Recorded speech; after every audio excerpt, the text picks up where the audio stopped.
श्रीमन्नारायणीयम् अथ अष्टशीतितमं दशकम्।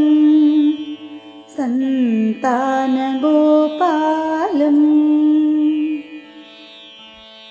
प्रागेवाचार्यपुत्राः कृतिनिशमनया स्वीयषट्सूनुवीक्षां काङ्क्षत्या मातुरुक्त्या सुतलभुवि बलिं प्राप्यते नार्चितस्त्वं दातुः शापादिरण्यान् विदकशिपु भवान् शौरिजान् कंसभग्नान् आनीयैनान् प्रदर्श्य स्वपदमनयताः पूर्वपुत्रान् मरीचे। श्रुतदेव इति श्रुतं द्विजेन्द्रं बहुलाश्वं नृपतिं च भक्तिपूर्णं युगपत्वमनुग्रहीतु कामः मिथिलां प्रापिततापसैः समेतः। गच्छन् विमूर्तिरुभयोर्युगपन्निकेतम् एकेन भूरिविभवैर्विहितोपचारः अन्येन तत्तिनभृतैश्च फलोदनाद्यैः तुल्यं प्रसेदित ददात च मुक्तिमाभ्याम्।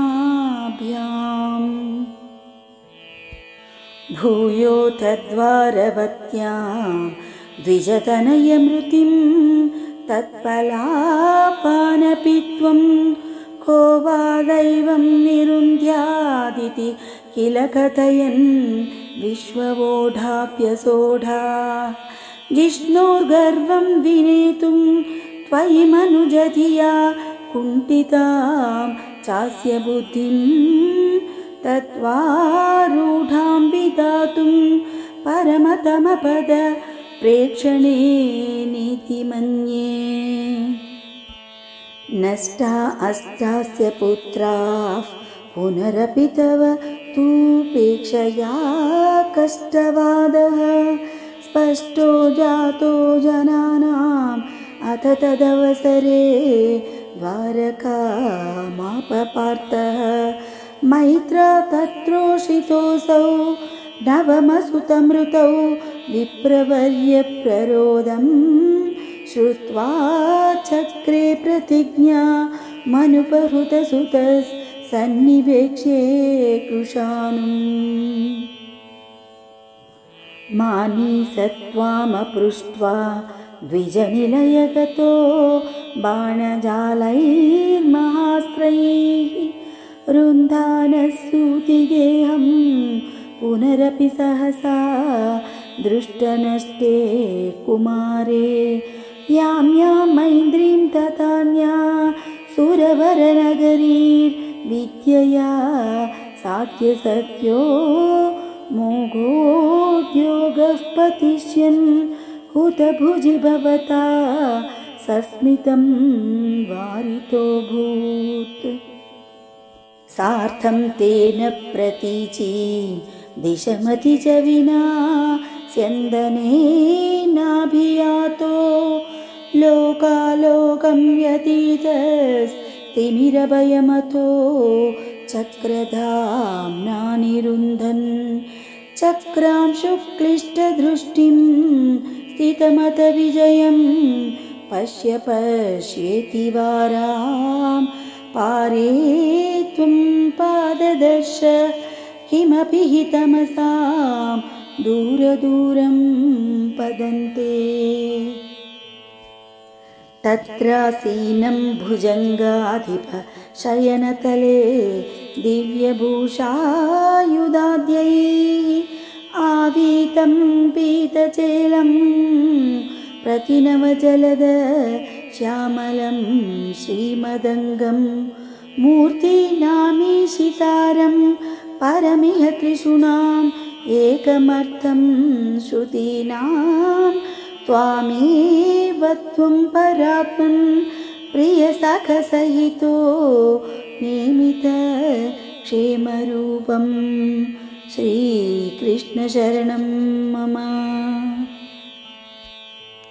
युवां मामेव द्वौ अधिकविवृतां तर्हिततया विभिन्नौ सन्द्रष्टुं स्वयमहम् अहर्षं द्विजसुतान् नयेतं द्रागेतान् इति खलु वितीर्णान् पुनरमून् द्विजायादाया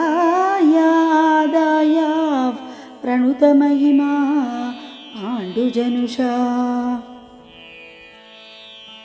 एवं नानाविहारै जगदभिरमयन् वृष्णिवंशं प्रपुष्णन् ईजानो यज्ञभेदैरतुलविहृतिभिः प्रीणयन्नेन नेत्रा भूभारक्षेपदम्भात् पदकमलजुषां मोक्षणा यावतीर्णः पूर्णं ब्रह्मैव साक्षात् यदुषु मनुजता ऋषितस्त्वं व्यलासि